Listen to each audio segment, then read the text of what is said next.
Welcome to Above Par. I'm your host, Kathy Hartwood. I show you how to take more of your talent to the golf course without practicing harder, taking more lessons, or buying new equipment. I show you how to end the frustration of underperforming so you can start playing to your potential. This is where you are going to learn how to think above par so you can play below par. Let's get to it. Hey, my golf friend. How are you? Are you loving all things golf? Are you loving on yourself? You're like, oh boy, here it comes. Okay, because that's what I want to talk to you about today. And it's one of the things, I'm going to give you a secret about what I do coaching wise. And in this podcast, it's, let's see, how do I say this? Okay, so if you come and you work with me, whether it's one-on-one, you join a workshop, listen to a workshop, or you join my membership, the Mental Caddy, listen to this podcast, whatever it is. The real reason why I do what I do is not about your golf. Okay, this is my confession. I love when I hear people tell me that they're playing better and they're having more success on the golf course and they're managing their mind more. But really what it's ultimately about is that you learn the skill on how to do that and you take it to every area of your life and you shift your relationship with yourself.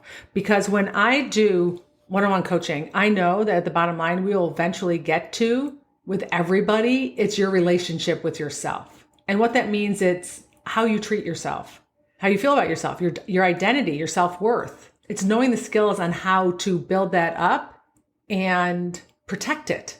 It's about really detaching yourself from your golf game, that they're two separate things. They're not one and the same. Because I'm going to promise you where I struggled the most was my golf game.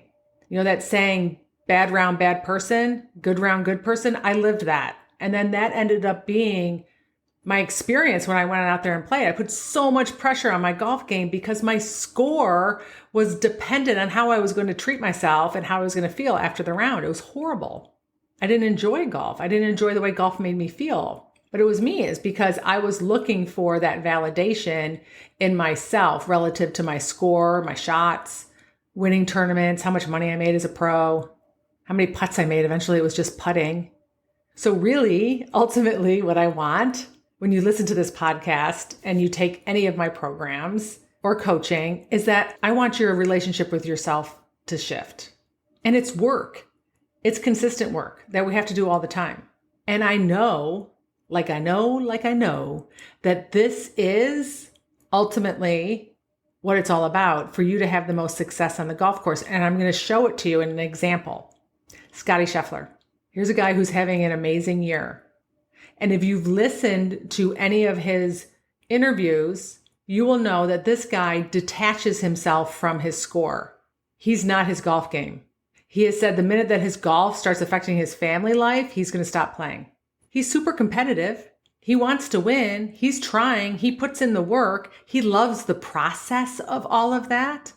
But if he goes on the golf course and doesn't have a great day, it has nothing to do with how he treats himself. Doesn't mean he's not going to be ticked off. Doesn't mean he's not going to experience disappointment. Doesn't mean he's not going to experience frustration. But he goes out there and plays, and he is not his golf game. Now, if you're listening to this podcast and you have no idea who Scotty Scheffler is, then you need to do some research, or if you haven't watched him play. And this is one of the things that I heard a commentator say at the British Open. They said, he's just a guy that goes out there and he's super calm and he's confident and he's very present and he can stay focused the whole round. Right? Even while he's very competitive, and he brings out his best golf. And we've watched him play and hit some bad shots, some really ugly shots. And he seems to keep them pretty neutral. And this is what I want you to project, if that's the right word. I want you to think about putting yourself in this position.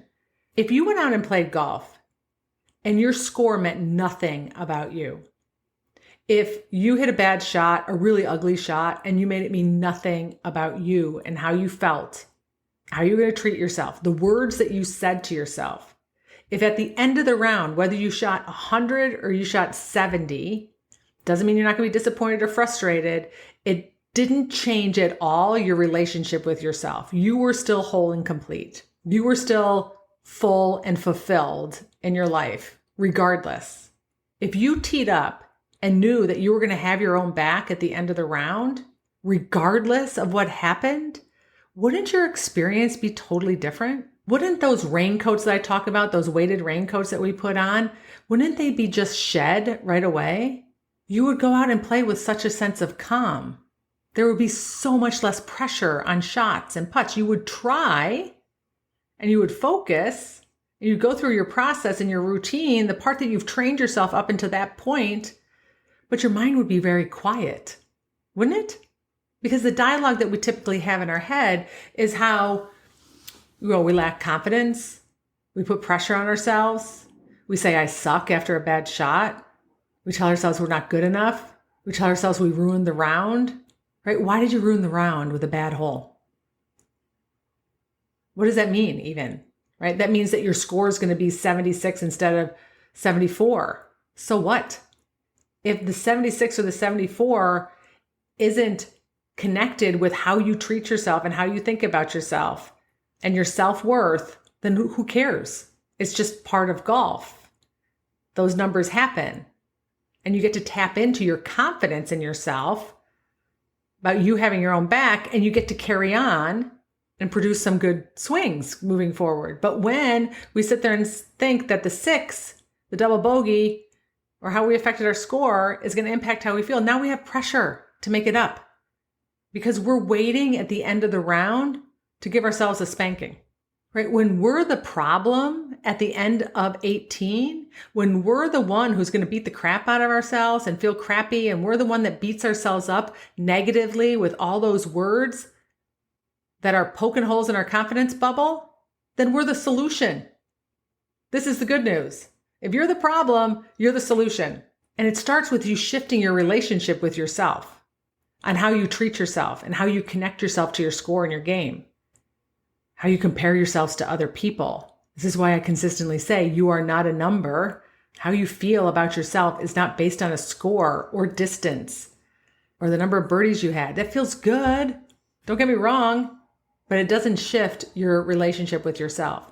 One of the things that Scotty said was, he said something about, I'm going to totally butcher this, but you'll get the gist.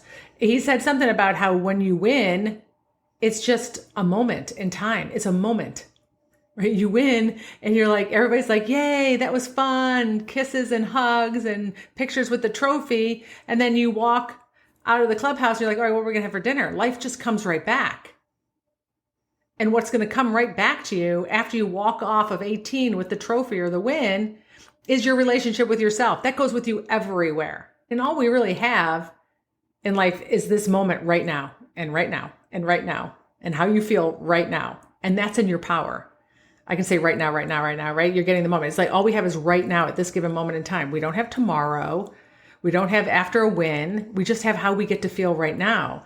And that has everything to do with how you treat yourself and how you talk to yourself and how you connect your worth and your identity to your golf game, or your confidence to the validation of other people about your golf game. That can be a thing too. When you're seeking validation from outside of you, when you need that recognition so that you get to feel good about yourself, that puts a lot of pressure on your golf game. Okay, so I wanted you to look at Scotty and the way that he shows up. Of course, he's having so much success. He's put in tons of work, but he is so detached from his results in his golf game and his wins and his victories. That's not who he is. He said he's completely good with himself if he walks away from the game. That's a beautiful place to play golf from. And I want that for you too. And so as you listen to these podcasts or you re-listen to the podcasts, I want you to really take a hard look at what your relationship is with yourself. They're just thoughts. A relationship is thoughts. Like if you know steer, if you understand it, the S is you. Right? And how you feel about you are your thoughts about you. And they're totally 100% in your control and your power.